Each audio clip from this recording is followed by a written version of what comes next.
अभूतपूर्व यश मिळालं. त्यानंतर लोकांची मागणी आता पक्षाकडे वाढलेली आहे स्वीकृत नगरसेवकांसाठी. कशा पद्धतीने पुढची रचना असणार आहे, काय पद्धती? महानगरपालिकेमध्ये 2026च्या निवडणुकांमध्ये माननीय मुख्यमंत्री देवेंद्र भाऊ फडणवीस, माननीय आमचे प्रदेश अध्यक्ष रवींद्रदादा चव्हाण आणि आमचे पालकमंत्री माननीय जयभाऊ गोरे आणि आमचा 2 आमदार आमचे सचिनदादा कल्याण शेट्टी, त्याचबरोबर देवेंद्र कोठे आणि आमच्या शहरातले दोन्ही आमदार यांच्या प्रयत्नामुळे महानगरपालिकेमध्ये एवढ्या मोठ्या प्रमाणामध्ये आम्हाला घवघवीत असं यश सर्व जनतेने दिलेलं आहे.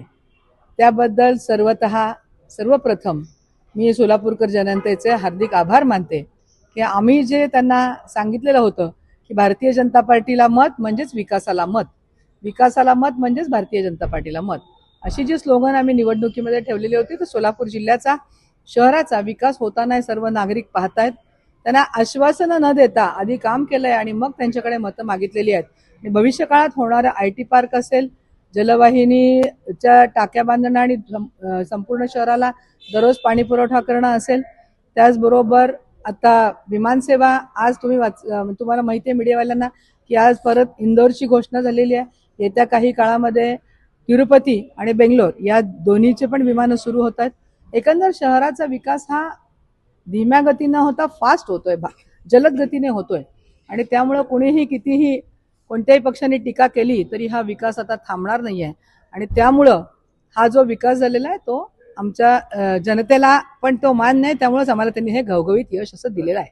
स्वीकृत नगरसेवकांसाठी असा प्रश्न होता की लोक जे आहेत ते तुमच्याकडे अर्ज करतायत, सगळ्या समाजाची लोक येत आहेत, पराभव झालेले काही लोक पण त्यांची इच्छा आहे. पार्टीची पॉलिसी अशी ठरलेली आहे भारतीय जनता पार्टीची की ज्यांना आपण नगरसेवक पदासाठी उमेदवारी दिलेली होती, दुर्दैवाने त्यांचा पराभव झालेला आहे, त्यांना पुन्हा स्वीकृत नगरसेवक म्हणून घ्यायचं नाही, अशा प्रकारचा निर्णय पार्टीने घेतलेला आहे.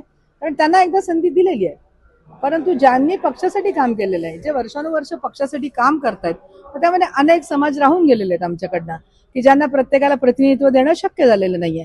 पण तो पार्टीच्या कार्यामध्ये त्यांचा बहुमोल असा वाटा आहे, पार्टी वाढवण्यामध्ये त्यांनी काम केलेलं आहे, योगदान दिलेलं आहे. अशांचा विचार स्वीकृत नगरसेवक पदासाठी नक्की भारतीय जनता पार्टी म्हणून आमचे प्रदेश अध्यक्ष, इथले आमचे पालकमंत्री आणि संघटना म्हणून आम्ही करत आहोत. ज्यांनी पक्षासाठी त्याग केलाय, विशेषतः ज्यांनी उमेदवारी अर्ज माघार घेतली पक्षाच्या सांगण्यावर नसेल किंवा विशेष क्षेत्रामध्ये त्यांचं प्रावीण्य असेल, अशा लोकांचा विचार होणार. शहराचा सर्वांगीण होत असताना काही आमचे कार्यकर्ते असे आहेत की त्यांना शहराच्या विकासामध्ये त्यांना विजन आहे, त्यांचं योगदान आहे आणि त्यांनी इतरांसाठी त्याग केलेला आहे. अशा कार्यकर्त्यांना यामध्ये आम्ही नक्की प्राधान्य देऊ. तुम्हाला कळलं असेल तर मला सांगा. पत्रकार हा लोकशाहीचा चौथा स्तंभ आहे असं आपण म्हणतो आणि त्यांचं पण यामध्ये योगदान असावं अशा प्रकारची भूमिका तुम्ही मांडताय, तर तुम्ही सुचवा, आम्ही त्याचा विचार नक्की करू.